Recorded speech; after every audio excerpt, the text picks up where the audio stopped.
নমস্কাৰ সিটিএডি ষ্টুডিঅ'ত মই স্মিতা গোস্বামী আৰু ৰাজ্যখনৰ শেহতীয়া কোভিড পৰিস্থিতিক লৈ ৰাজ্য চৰকাৰে জাৰি কৰিছে কেতবোৰ নীতি নিৰ্দেশনা আৰু সেই নিৰ্দেশনা অনুসৰি এছঅপি অনুসৰি সন্ধিয়া 6 বজাৰ পৰা পুৱা 7 বজালৈ বন্ধ থাকিব সকলো দোকান পোহাৰ বজাৰ সমাৰ কৰোনা সংক্ৰমণ ৰোধৰ বাবে কঠোৰ সিদ্ধান্ত গ্ৰহণ কৰা হৈছে কোভিড-19ক লৈ নতুন নীতি নিৰ্দেশনা জাৰি কৰিছে ৰাজ্য চৰকাৰে মুখ্য সচিব জিষ্ণু বৰুৱা আৰু আৰক্ষী সঞ্চালক প্ৰধান ভাস্কৰ জ্যোতি মহন্তই সংবাদ মেলত ঘোষণা কৰে নতুন নীতি নিৰ্দেশনা আজিৰ পৰা বলবৎ হ'ব এই কোভিড বিধিসমূহ 30 এপ্ৰিললৈকে বাহাল থাকিব নিৰ্দেশনা 7 দিনৰ পিছত পৰিস্থিতি পৰ্যালোচনা কৰি পুনৰ ল'ব সিদ্ধান্ত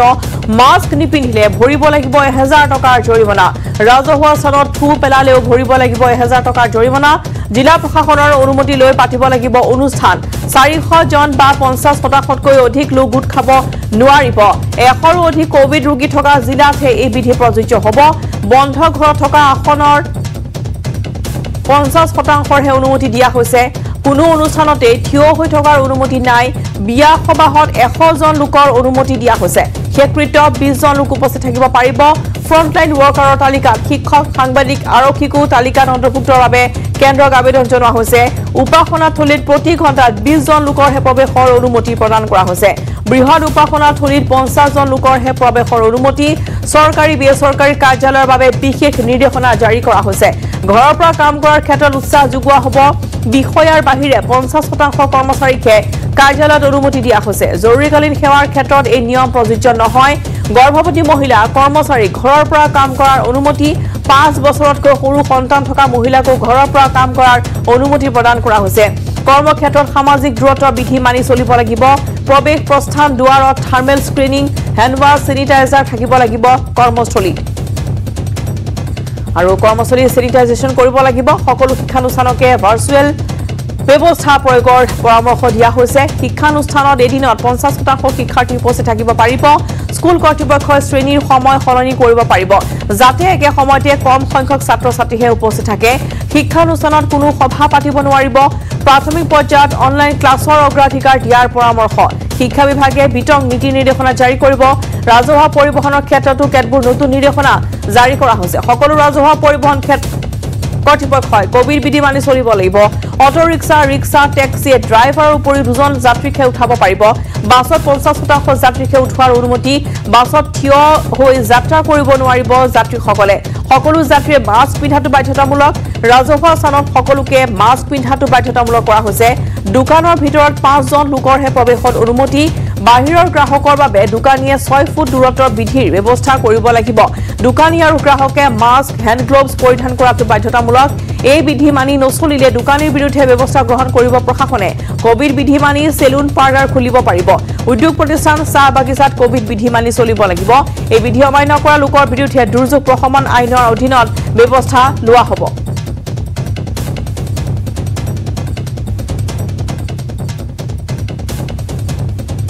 10 দিনৰ আগত 15 দিনৰ আগত 0.57 আছিল আৰু এতিয়া গৈ প্লাই 2.74 হৈ গ'ল সেইটো চাই চিটি আমি কিছুমান ৰেষ্ট্ৰিকশনছ খুব কম ৰেষ্ট্ৰিকশন বেছি ৰেষ্ট্ৰিকশন নহয় আৰু এই সিচুৱেশনটো আকৌ আমি ৰিভিউ কৰিম 3-4 দিনৰ পিছত যদি দেখো যে আমি নাম্বাৰটো বাঢ়ি গৈ আছে তেতিয়াহ'লে আকৌ নতুনকৈ আমি ৰিভিউ কৰি প্লাই ৰেষ্ট্ৰিকশনছটো আৰু বৃদ্ধি কৰিব পাৰো বা অকমান আৰু ষ্ট্ৰিক্ট কৰিব পাৰো সদায় ৰাইজক অনুৰোধ কৰিছো যাতে এই আইনবিলাক যিখিনি বনোৱা হৈছে নীতি নিৰ্দেশনা এইখিনি খুব দায়িত্বশীল নাগৰিকৰ পৰিচয় দি সকলোৱে মানি চলে গতিকে এইটো মোৰ ফালৰ পৰা আমাৰ চৰকাৰৰ তৰফৰ পৰা এটা বিনয়েৰে আমি অনুৰোধ জনাইছো বিশেষকৈ সাধাৰণ শ্ৰেণীৰ মানুহখিনিক 1000 টকা এটা মই ফাইন কৰা পোষকতা এনেই নকৰো যদিহে তেওঁলোকৰ বিপদটোৰ পৰা আঁতৰি থাকে গতিকে তেখেতলোকে মাস্কটো পিন্ধি লওক একো দাম নহয় যদি মাস্কৰ অসুবিধা হৈছে ল'বলৈ আমি দিম মাস্ক ক'লেই হ'ল যে আমাক মাস্ক এটা দিয়কচোন মই পুলিচক নিৰ্দেশনা দি দিছোঁ কোনোবাই মাস্ক খুজিলে দি দিব ফ্ৰীতে কাৰোবাৰ দৰকাৰ আছে ফ্ৰীকে দি দিব কিন্তু মাস্ক পিন্ধিব লাগিব আৰু যদি পুলিচক উল্টাই গালি পাৰিবলৈ আহিলে তেতিয়াহ'লে আই এম চৰি তেতিয়াহ'লে অলপ বল প্ৰয়োগ হ'ব পাৰে গতিকে ঠিক তেনেকৈ বাকীবোৰ নীতি নিৰ্দেশনাৰ ক্ষেত্ৰতো মই অনুৰোধ কৰিম যাতে এটা বেয়া পৰিস্থিতি বা বেয়া ধৰণৰ ব্যৱস্থালৈ আমি যাবলগীয়া নহয় আমি সেই মৰ্মে সকলোকে অনুৰোধ কৰিছোঁ IPC ছেকশ্যনত হ'লে কিন্তু জেলত যাব লাগিব আৰু যদি DM এক্ট হয় তেতিয়া ফাইনৰ কথা আছে বা তেওঁলোক বেইল দিব পৰা যাব আৰু আদাৰৱাইজ বিশেষ কেইটামানৰ ক্ষেত্ৰত 1000 টকাকে ধৰি বা অন্যান্য ফাইন ধৰণৰ কিছুমান জৰিমনা হ'ব গতিকে সদ্যহতে থোৰতে মই এটুকে কৈছোঁ এয়া আৰম্ভণি 30 এপ্ৰিললৈকে এইখিনি নীতি নিৰ্দেশনা দিয়া হৈছে লেন্সত আৰু এয়া আছিল আৰক্ষী সঞ্চালক প্ৰধান ভাস্কৰজ্যোতি মহন্তৰ সংবাদমেলৰ কিছু অংশ আমি দেখুৱাইছো 30 এপ্ৰিললৈকে বাহাল থাকিব এই নীতি নিৰ্দেশনাৰ সকলো জনতাকে আহ্বান জনোৱা হৈছে যাতে এগৰাকী দায়িত্বশীল নাগৰিকৰ তেওঁলোকে পৰিচয় দিয়ে এই সকলো কোভিডৰ যিসমূহ নীতি নিৰ্দেশনা দিয়া হৈছে এই নিৰ্দেশনাসমূহ যাতে সকলোৱে মানি চলে যিহেতু নিজৰ সুৰক্ষা এতিয়া আৰু আনৰ সুৰক্ষাৰ বাবে এটাই মাত্ৰ উপায় আছে যাতে এই কোভিড বিধিসমূহ আমি সকলোৱে যাতে মানি চলো আৰু ইতিমধ্যে তেওঁ উল্লেখ কৰিছে যে কেনেধৰণে বলবৎ হ'ব আজি সন্ধিয়া 6 বজাৰ পৰা এইসমূহ নীতি নিৰ্দেশনা জাৰি কৰা হৈছে 30 এপ্ৰিললৈকে বাহাল থাকিব নিৰ্দেশনা 7 দিনৰ পিছত পৰিস্থিতি যদি পৰ্যালোচনা কৰি কিছু খাম কাটে বা পৰিস্থিতি যদি ভাল হয় তেতিয়াহ'লে পুনৰ সিদ্ধান্ত গ্ৰহণ কৰা হ'ব কিন্তু ইতিমধ্যে আমি জনাইছো যে মাস্ক পিন্ধাটো কিমান প্ৰয়োজনীয় হৈ পৰিছে আৰু যদি মাস্ক আপুনি নিপিন্ধে তেতিয়াহ'লে 1000 টকাৰ জৰিমনা ভৰিব লাগিব ৰাজহুৱা স্থানত থু পেলালে ভৰিব লাগিব 1000 টকাৰ জৰিমনা এইসমূহ নিৰ্দেশনা দিয়া হৈছে সমান্তৰালভাৱে যিসমূহ অনুষ্ঠান প্ৰতিষ্ঠান পাতিব বুলি ভাবি আছে তেওঁলোকে জিলা প্ৰশাসনৰ অনুমতি আগতীয়াকৈ ল'ব লাগিব এই 10টা দিনৰ ভিতৰত যদি 30 এপ্ৰিললৈকে কোনো অনুষ্ঠান বিয়া সবাহৰ যদি ঘৰত জুজা চলিছে তেতিয়াহ'লে জিলা প্ৰশাসনৰ অনুমতি লওক অনুমতি সাপেক্ষে আপোনালোকে পাতিব পাৰিব কিবা অনুষ্ঠান য'ত 50%তকৈ অধিক লোক গোট খাব নোৱাৰিব অৰ্থাৎ 400 জন বা 50% লোক অধিক গোট খাব নোৱাৰিব এনে ধৰণৰ নিৰ্দেশনা দিয়া হৈছে আৰু 100ৰো অধিক কোভিড ৰোগী থকা জিলাত এই বিধি প্ৰযোজ্য হ'ব বন্ধ ঘৰত অৰ্থাৎ যি কোনো ধৰণৰ অডিটৰিয়াম বা ভিতৰুৱা এনেকুৱা স্থানত আসনৰ 50%ৰহে অনুমতি প্ৰদান কৰা হৈছে সমান্তৰালভাৱে আমি জনাইছো যে বিয়া সবাহত 100 জন লোকৰ অনুমতি দিয়া হৈছে আৰু শেষকৃত্য সম্পন্ন য'ত হ'ব সেই স্থানত 20 জন লোকৰ উপস্থিতি ইতিমধ্যে প্ৰশাসনে দিছে আৰু এই মুহূৰ্তত নিউজ ডেস্কত আছে আমাৰ সতীৰ্থ সাংবাদিক গীতাশ্ৰী আৰু মোৰ সৈতে আছে জ্যেষ্ঠ সাংবাদিক বিপুল বৰ্মন আমি দুয়োগৰাকী কাষলৈ যাম প্ৰথমতে মই গীতাশ্ৰী আপোনাৰ কাষলৈ আহিছো আৰু ইতিমধ্যে নতুন SOP মতে দেখিবলৈ পোৱা গৈছে যে আজি সন্ধিয়া 6 বজাৰ পৰা পুৱা 7 বজালৈ সকলো দোকান পোহাৰ বন্ধৰ পোষকতা কৰা হৈছে আৰু কোভিড যি নীতি নিৰ্দেশনা সেয়া অতি কঠোৰভাৱে মানি চলিবলৈ আহ্বান সকলোৱে জনাইছে এতিয়া জনসাধাৰণলৈ আহ্বান জনাইছে আৰক্ষী সঞ্চালক প্ৰধান গৰাকীয়ে গীতাশ্ৰী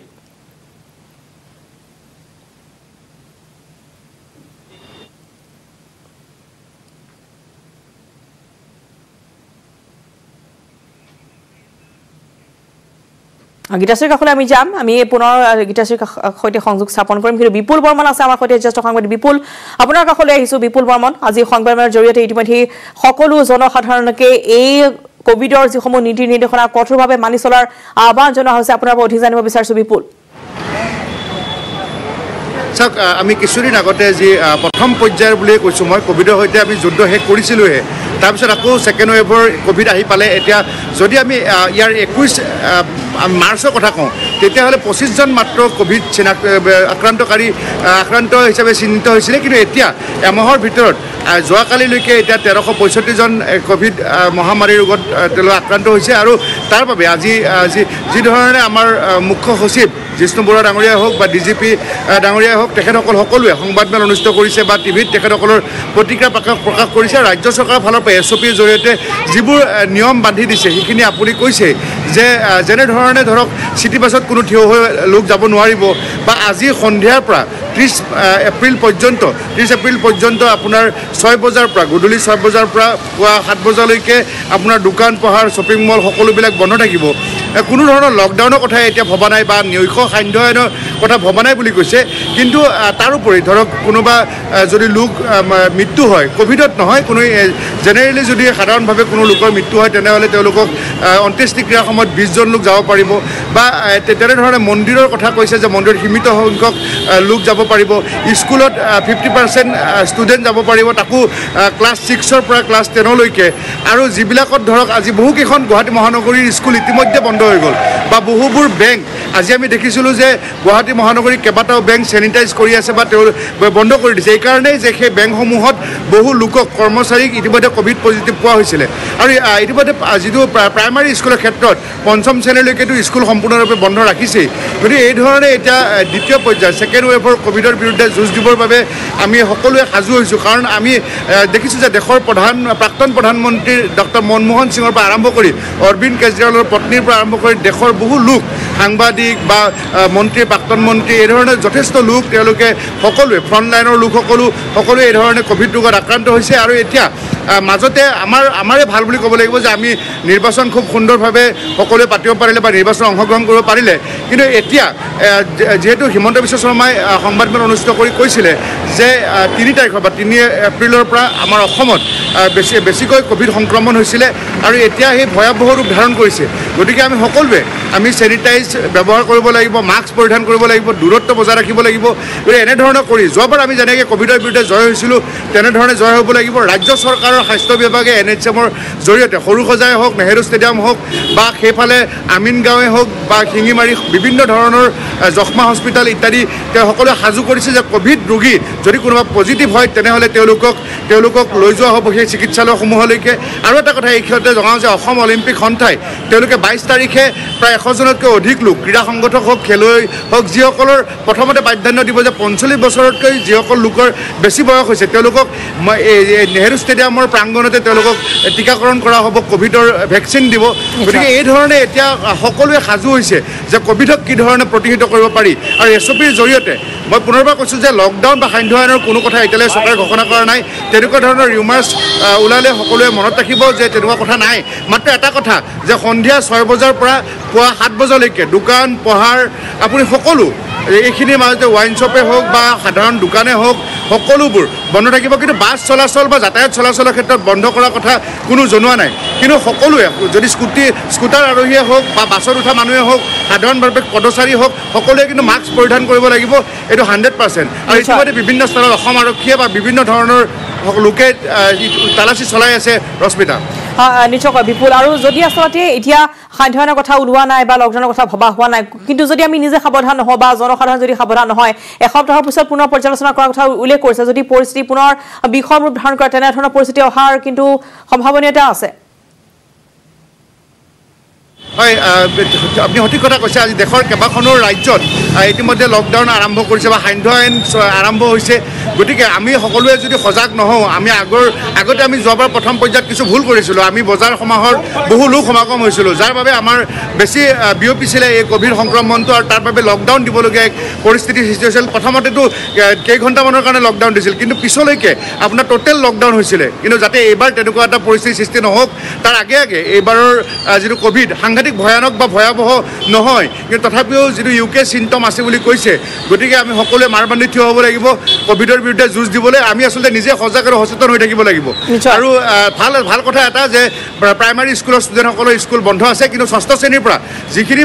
ল'ৰা ছোৱালী স্কুললৈ যাব তেওঁলোকৰ ক্ষেত্ৰতো যথেষ্ট সজাগ সচেতনতা হোৱাৰ প্ৰয়োজন আছে ৰশ্মিতা নিশ্চয় বিপুল আৰু কিছু অভিযোগ আছিল যে বিমান বন্দৰ বা ৰেল আস্থানসমূহত যেনেধৰণৰ আচলতে ক'ভিডৰ টেষ্টসমূহ হ'ব লাগিছিল তেনেধৰণে হোৱা নাই বা বহিৰাজ্যৰ পৰা বহু সংখ্যক লোক ইতিমধ্যে অসমলৈ আহিছে তেনেধৰণৰ অভিযোগ আছে গতিকে সেই স্থানসমূহতো পুনৰ পৰ্যালোচনা কৰাৰ প্ৰয়োজনীয়তা আহি পৰিছে এতিয়া স্বাস্থ্য বিভাগৰ তৰফৰ পৰা যে কেনেধৰণে আচলতে বহিৰাজ্যৰ পৰা যাতে পুনৰ সংক্ৰমণ নহয় যিটো অসমত এতিয়া পৰিস্থিতি তেনেধৰণৰ ভয়াৱহ হোৱা নাই কিন্তু বহিৰাজ্যৰ যথেষ্ট ভয়ংকৰ পৰিস্থিতি বৰ্তমান বিপুল হয় আমি কিছুদিন আগতে গুৱাহাটী পল্টন বজাৰৰ যি ৰেল ষ্টেচন আছে তাত আমি দেখিছিলোঁ যে চাওক আজি যদি আমি ৰিজাৰ্ভ বেংকৰ ফালৰ পৰা ৰেল ষ্টেচনটো চাওঁ তেনেহ'লে তাত বহু লোকে ক'ভিড টেষ্ট কৰিছে তেওঁলোকৰ পজিটিভ পাইছে পজিটিভ পোৱা লোকবিলাক একেলগে আছে নোপোৱা লোকবিলাক একেলগে আছে আগতে যে আমি PPE কিট পিন্ধি যি ধৰণে তেওঁলোকক টেষ্ট কৰা হৈছিলে এতিয়া ক'ভিড পজিটিভ পোৱাসকলে তেওঁলোকে সাধাৰণভাৱে বহি আছে আৰু ক'ভিড পজিটিভ নোহোৱাসকলো সাধাৰণভাৱে বহি আছে সংক্ৰমণ নহ'ব নেকি গতিকে শুধৰণি বহুতখিনি কৰিবলৈ বাকী আছে আৰু এনেকুৱা তেওঁলোকৰ লগত একেলগে ট্ৰেভেল হিষ্ট্ৰী থকা লোক লোকসকল এই যে পল্টন বজাৰ যে ৰিজাৰ্ভ বেংকৰ অন্য এটা লাইন অপজিট ফালে যিটো পল্টন বজাৰৰ যিটো ৱে আছে সেইফালেদি গৈ বাহিৰলৈ ওলাই গৈ তেওঁলোকে ঘৰলৈ গুচি গৈছে গতিকে এনেধৰণে আচলতে সংক্ৰমণটো বৃদ্ধি হৈছে গতিকে আমি বিমানবন্দৰৰ কথা আজি বহু লোকে আপোনাৰ ভাৰতবৰ্ষৰ বিভিন্ন প্ৰান্তৰ পৰা তেওঁলোকে বৰঝাৰ বিমানবন্দৰলৈ আহিছে আৰু তেওঁলোকে টেষ্ট নকৰাকৈ তেওঁলোকে ঘৰমুৱা হৈছে গতিকে ইয়াৰ বাবেহে এই সংক্ৰমণটো বাঢ়িছে গতিকে আমি সকলোৱে ট্ৰেইনেৰে অহাসকলে হওক বা আমাৰ জিলাই জিলাই বাছটো এতিয়াও সেৱাটো বন্ধ কৰা নাই ইণ্টাৰষ্টেট যদিও বন্ধ হৈছে গতিকে তেওঁলোকে অহা হ'লেও তেওঁলোকে সকলোৱে চৰকাৰক সহযোগ কৰিব লাগিব আৰু টেষ্ট অংশগ্ৰহণ কৰিব লাগিব আৰু লগতে তেওঁলোকে এই যিখিনি মই কৈছোঁ যে চেনিটাইজ ব্যৱহাৰ কৰিব লাগিব তেওঁলোকে মাস্ক পৰিধান কৰিব লাগিব গতিকে এইখিনি যদি আমি নিজে কৰোঁ তেতিয়াহ'লে আমাৰ ভাল হ'ব নহ'লে কিন্তু সেই আগৰ দৰে টোটেল লকডাউন আৰু আমাৰ হয়তো এইবাৰ আৰু বেছি আমি বেয়ালৈ যাব পাৰে গতিকে কাৰণ সেইকাৰণে আমি সজাগ সচেতন হ'ব লাগিব চৰকাৰে যিখিনি কৰিব লাগে এইখিনি কথা আজি মুখ্য সচিব ডাঙৰীয়া ক'লে যোৱাকালি হিমন্ত বিশ্ব শৰ্মা ডাঙৰীয়া কৈছিলে আজি কিছু সময় আগতে ভাস্কৰজ্যোতি মহন্ত ডাঙৰীয়া প্ৰকাশ কৰিছে গতিকে ৰশ্মিতা আমি নিউজ অসম নৰ্থ ইষ্টক সেই কথাবিলাকে আমি ৰাইজৰ ওচৰলৈ লৈ গৈছোঁ যে ৰাইজ সকলোৱে সজাগ হওক আৰু মই খেলৰ কথাটোও জনালোঁ যে অসম অলিম্পিক সন্থাই 22 তাৰিখৰ পৰা সকলোকে এইবাৰ ক'ভিডৰ ভেকচিন দিব গতিকে ক্ৰীড়াৰ লগত জড়িত থকা লোকসকলেও নেহেৰু ষ্টেডিয়ামলৈ আহি অসম অলিম্পিক সন্থাৰ সেই সুবিধা গ্ৰহণ কৰিব পাৰে য'ত অসমৰ মুখ্যমন্ত্ৰী সৰ্বানন্দ সোণোৱাল ডাঙৰীয়াই অসম অলিম্পিক সন্থাৰ সভাপতি দায়িত্বত আছে নিশ্চয় বিপুল আপোনাৰ ধন্যবাদ জনাইছোঁ এই মুহূৰ্তত আৰু বিপুলে জনাইছে যে কেনেধৰণে আচলতে এতিয়া নীতি নিৰ্দেশনা জাৰি কৰা হৈছে আৰু যদি নীতি নিৰ্দেশনা আপোনালোকে পালন নকৰে তেনেহ'লে জৰিমনা বিহা হ'ব 1000 টকাকৈ ইতিমধ্যে মুখ্য সচিব সমান্তৰালভাৱে আৰক্ষী সঞ্চালক প্ৰধানে সেই কথা উল্লেখ কৰিছে আৰু ইতিমধ্যে আমি জনাইছোঁ যে লকডাউন বা নৈশ সান্ধ্য আইনৰ যাতে কোনো ধৰণৰ পৰিস্থিতি নাহে তাৰ বাবে আমি নিজেই সচেতন আৰু সজাগ হোৱা দৰকাৰ কোভিড যিসমূহ নীতি নিৰ্দেশনা জাৰি কৰা হৈছে আজি সন্ধিয়া 6 বজাৰ পৰা সেইসমূহ আমি পালন কৰিব লাগিব সন্ধিয়া 6 বজাৰ পৰা পুৱা 7 বজালৈ বন্ধ ৰখা হ'ব সকলো দোকান পোহাৰ বজাৰ সমাৰ আৰু অনাহকত কোনো দোকানত ভিৰ নকৰিব এখন দোকানত 5 জনতকৈ অধিক লোক যাতে সমাগম নহয় তাৰ বাবে নিৰ্দেশনা দিয়া হৈছে গতিকে দেখিবলৈ পোৱা গৈছে যে কৰোনা সংক্ৰমণ ৰোধৰ বাবে কঠোৰ সিদ্ধান্ত গ্ৰহণ কৰিছে ৰাজ্য চৰকাৰে কোভিড-19ক লৈ এই নতুন নীতি নিৰ্দেশনা জাৰি কৰিছে ৰাজ্য চৰকাৰে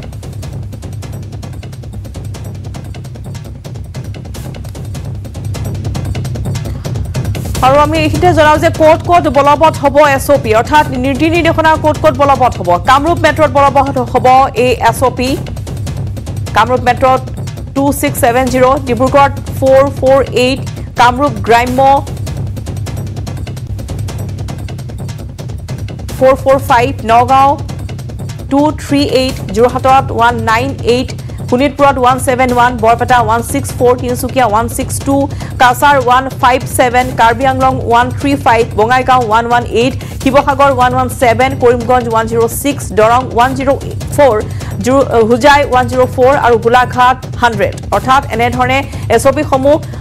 জিলা ভিত্তিত বলবৎ কৰা হ'ব ক'ত বলবৎ হ'ব সেয়া আমি ইতিমধ্যে আপোনালোকক জনাইছোঁ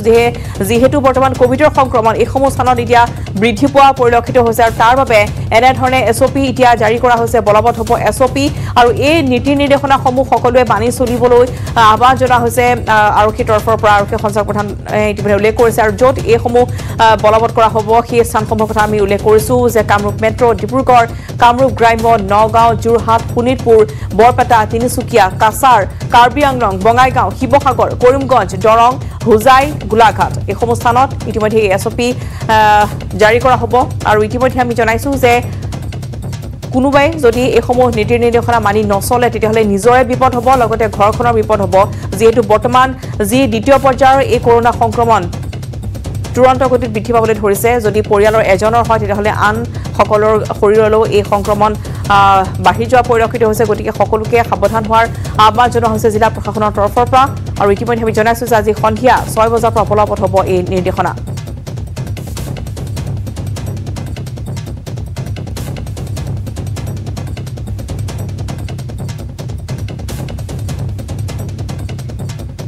আৰু এই মুহূৰ্তত নিউজ ডেস্কত আছে মোৰ সতীৰ্থ গীতাশ্ৰী আপোনাৰ কাষলৈ আহিছোঁ আৰু ইতিমধ্যে আমি জনাইছোঁ যে ক'ত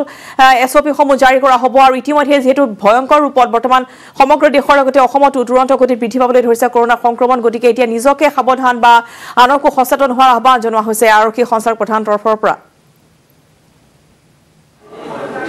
নিশ্চয়কৈ ৰশ্মিতা আপুনি কোৱাৰ ধৰণে সাৱধান নহলে সচেতন নহলে কিন্তু বিপদ সকলোৰে কিয়নো মাস্ক পৰিধান কৰাটো ইতিমধ্যে প্ৰশাসনৰ তৰফৰ পৰা যি ধৰণে বাধ্যতামূলক কৰা হৈছে ৰাইজে সেইখিনি কথা বুজি নিশ্চয়কৈ পাব লাগিব হেৱতীয়াকৈ পৰিস্থিতিৰ অৱনমিত হৈছে বা পৰিস্থিতি কিছু অৱনতি ঘটিছে এতিয়া আপুনি আহিছে সংখ্যাৰ কথা লৈ সংখ্যাৰ দিশৰ পৰা যি কেইখন ডিষ্ট্ৰিক্টত কোৱা হৈছে যি কেইখন জিলাত কোৱা হৈছে যে আজি 6 বজাৰ লগে লগে অৰ্থাৎ আৰু হাতত প্ৰায় 40 মিনিট মান সময়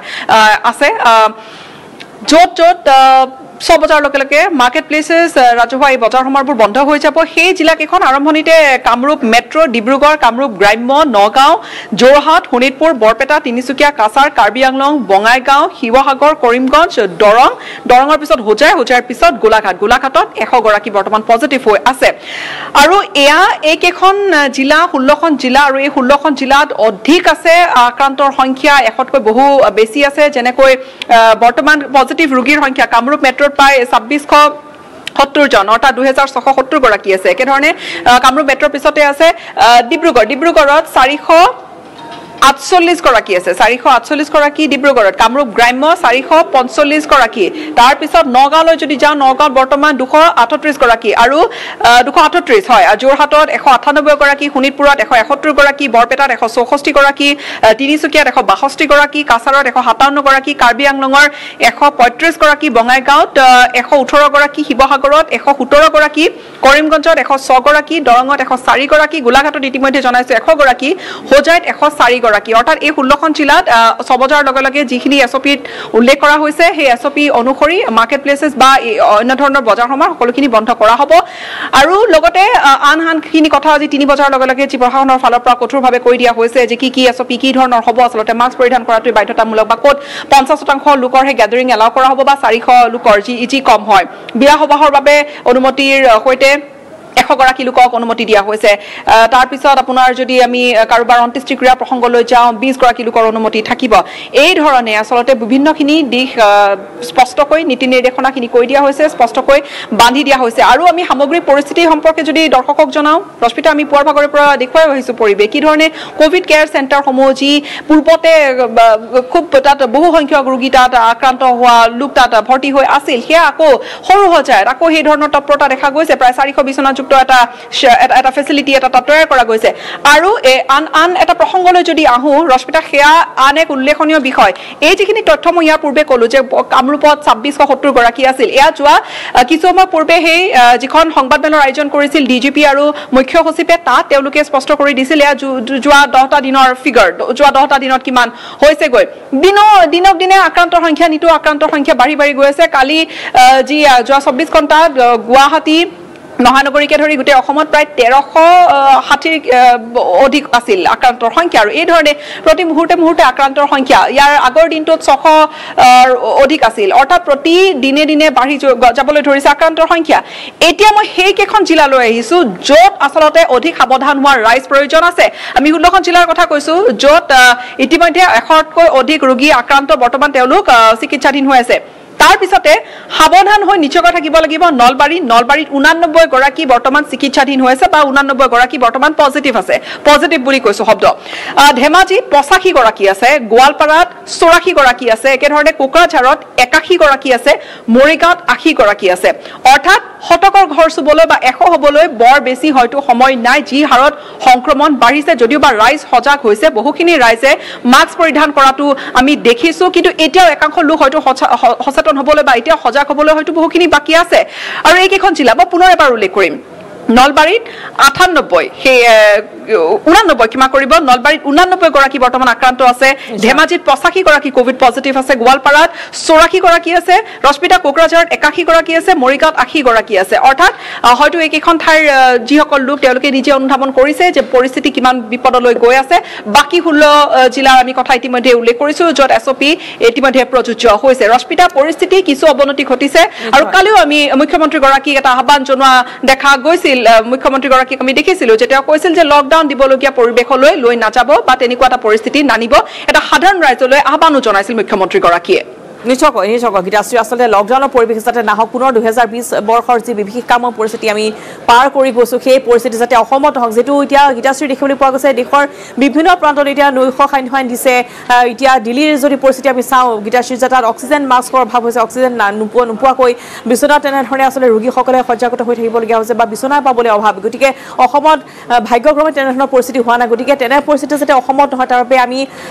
সকলো ৰাইজক আহ্বান জনাইছোঁ গীতাশ্ৰী যাতে সকলোৱে সাৱধান হৈ থাকক মাস্ক পৰিধান কৰক অন্যথা জৰিমনা বিহাৰ কথা উল্লেখ কৰিছে জৰিমনা নভৰিলে আচলতে আমি চৰকাৰক দোষাৰোপ কৰোঁ কিন্তু চৰকাৰে যিসমূহ নীতি নিৰ্দেশনা দিয়ে সেইসমূহ আচলতে জনসাধাৰণে মানি নচলে যাৰ বাবে এই ভয়ংকৰ বিপদৰ আচলতে আমি সন্মুখীন হ'বলগীয়া হয় নিশ্চয়কৈ ৰশ্মিতা আপুনি কোৱাৰ ধৰণে যি ধৰণে ৰাইজৰ মাজত সজাগতা কৰবাত নহয় কৰবাত অকণমান সকলোৱে শিথিল হৈ পৰিছিল বা আমি সকলো অকণমান কৰবাত শিথিল হৈ পৰিছিল যে কোভিডৰ পৰিস্থিতি কিছু হাম কাটিছে বুলি কিন্তু নহয় পৰিৱেশ শেহতীয়াকৈ যথেষ্ট অৱনমিত হৈছে সেয়া সংখ্যাই কয় বাকী কথাখিনি আমি বাৰু নকলোৱে কিন্তু সংখ্যাই সেইখিনি কথা স্পষ্টকৈ কৈছে যে কিমান পজিটিভ ৰোগীৰ সংখ্যা কিমান বাঢ়িছে বা আক্ৰান্তৰ সংখ্যা কিমান শেহতীয়াকৈ বাঢ়িছে 10 দিনৰ যোৱা 10 তাৰিখৰ পৰা 19 তাৰিখলৈকে যি ফিগাৰ আছিল সেয়া আমি ইতিমধ্যে দৰ্শকক জনাইছো আপুনিও জনাই আছে আৰু ইয়াৰ লগতে মাস্ক পৰিধান কৰাটো হয় আপুনি কোৱাৰ ধৰণে বাধ্যতামূলক কৰা যেহেতু হৈছে প্ৰশাসনৰ ফালৰ পৰা আমি দেখিছিলো গণেশগুৰিটো আজি আৰক্ষীয়ে যথেষ্ট এক সজাগতা অভিযান চলাইছিল কালিৰ দিনটোতো আমি দেখিছিলো আৰক্ষী বিষয়াসকলে উচ্চপদস্থ বিষয়াসকলে তেওঁলোকে নিজেও ফ্লাইঅভাৰৰ আশে-পাশে যিসকল লোক আছে তেওঁলোকৰ মাজত গৈ নিজে সজাগতা সৃষ্টি কৰাৰ আমি প্ৰয়াস কৰা আমি দেখিছিলো আৰু তেওঁলোকে বিভিন্নজনক বুজোৱা মই আমাৰ কাৰ্যালয়ৰ সমীপতে সেই কথাখিনি দেখিছিলো যে বিভিন্নজনক আৰক্ষীয়ে নিজে কৈছিল যে মাস্কখন পিন্ধক বা মাস্কখন পৰিধান কৰক তেনেকুৱা ধৰণৰ দৃশ্য দেখা গৈছিল আৰু ৰাইজক আহ্বান বাৰে বাৰে প্ৰশাসনে জনাই আছে যে মাস্কখন পৰিধান কৰক আটাইতকৈ গুৰুত্বপূৰ্ণ যি কথা আমি সচৰাচৰ ইগনোৰ কৰোঁ বা অকাউণ্ট কৰোঁ যে ছ'চিয়েল ডিষ্টেঞ্চিং যি আটাইতকৈ একমাত্ৰ মূল অস্ত্ৰ যদিহে কোভিডৰ পৰা সাৰি থাকিবলগীয়া হয় আমি আৰু নিজকে আমি বচাই ৰাখিব লাগে সামাজিক দূৰত্ব অতিকৈ গুৰুত্বপূৰ্ণ যি বহুখিনি কথাতে আমি পালন কৰা তেনেকৈ দেখা নাযায় বা বহুখিনি কথাত হয়তো সেইখিনি বিষয় আওকাণ কৰা যায় বা পাহৰে বহুতে কিন্তু সেই কথাখিনি আকৌ সোঁৱৰাবলগীয়া হৈছে সকলোকে আৰু সকলোৱে হয়তো আকৌ সোঁৱৰিছে কি ধৰণৰ এটা বিভীষিকাময় পৰিৱেশৰ মাজেৰে আমি 2020 চনটো পাৰ কৰিছোঁ আৰু অধিক এতিয়া পৰিস্থিতি অৱনমিত হৈছে নিশ্চয়কৈ সজাগ সচেতন হ'ব লাগিব ৰশ্মিতা তাৰ হয়তো গত্যন্তৰ নাই নিশ্চয়কৈ গীতাশ্ৰী ধন্যবাদ জনাইছোঁ আমি পুনৰ পৰৱৰ্তী সময়ত যাম কিন্তু এই মুহূৰ্তত আমি জনাওঁ যে বৰ্তমান যথেষ্ট ভয়ংকৰ পৰিস্থিতিৰ সৃষ্টি হৈছে আৰু বিভিন্ন প্ৰান্তত ইতিমধ্যে আমি জনাই গৈছোঁ যে 100ৰ ওপৰ পাৰ কৰিছে আৰু সেইসমূহ স্থানত SOP জাৰি কৰা হৈছে যিসমূহ তথ্য ইতিমধ্যে যি কথা আমি ইতিমধ্যে অৱগত কৰি আছোঁ আৰু এই মুহূৰ্তত তিনিচুকীয়াৰ মোৰ সতীৰ্থ সাংবাদিকে উপাসনা গোস্বামী আছে ফোন লাইনত উপাসনাৰ সৈতে আমি সংযোগ স্থাপন কৰিম যিটো তিনিচুকীয়াত বৰ্তমান 162 গৰাকী কোভিড আক্ৰান্ত চিনাক্ত হৈছে পোনপটীয়া সম্প্ৰচাৰ আমি উপাসনাৰ সৈতে সংযুক্ত হৈছোঁ উপাসনা আপোনাৰ কাষলৈ আহিছোঁ তিনিচুকীয়াত কেনেধৰণৰ পৰিস্থিতি যিহেতু বৰ্তমান 162 গৰাকী কোভিড ৰোগী ইতিমধ্যে তাত আছে গতিকে যিহেতু SOP তিনিচুকীয়াতো জাৰি কৰা হ'ব আজি সন্ধিয়া 6 বজাৰ পৰা সেইসমূহ নীতি নিৰ্দেশনা বলবৎ হ'ব গতিকে কি পৰিস্থিতি প্ৰশাসনে কেনেধৰণৰ তৎপৰতা অৱলম্বন কৰিছে তিনিচুকীয়াত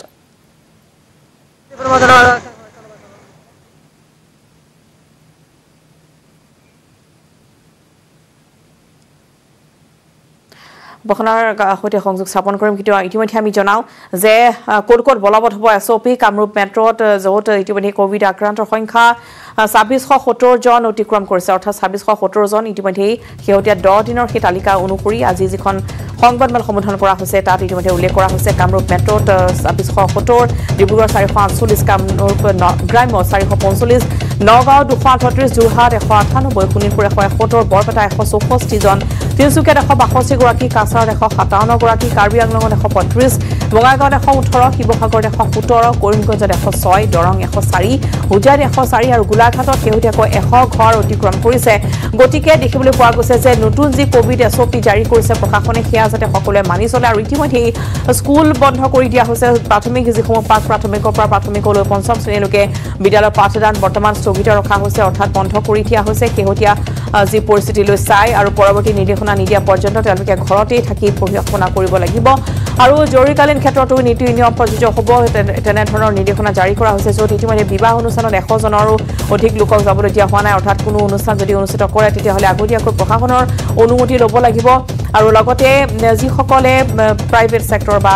চৰকাৰী কাৰ্যালয় তাত 50% লোককে একেলগে কাম কৰাৰ অনুমতি প্ৰদান কৰা হৈছে সকলো দোকান পোহাৰ কথা ইতিমধ্যে আমি উল্লেখ কৰিছো যে একেলগতে দোকানত দিনৰ ভাগতো 5 জনতকৈ অধিক লোক যাতে সোমাই নাযায় তাৰ বাবে যিসকল ব্যৱসায়ী আছে তেওঁলোকলৈ এই নিৰ্দেশনা জাৰি কৰা হৈছে কোভিড সংক্ৰমণ যাতে বৃদ্ধি নহয় তাৰ বাবে কঠোৰ সিদ্ধান্ত গ্ৰহণ কৰিছে চৰকাৰে খবৰ দিজাম সিটি 8 সময় হৈছে বিৰতি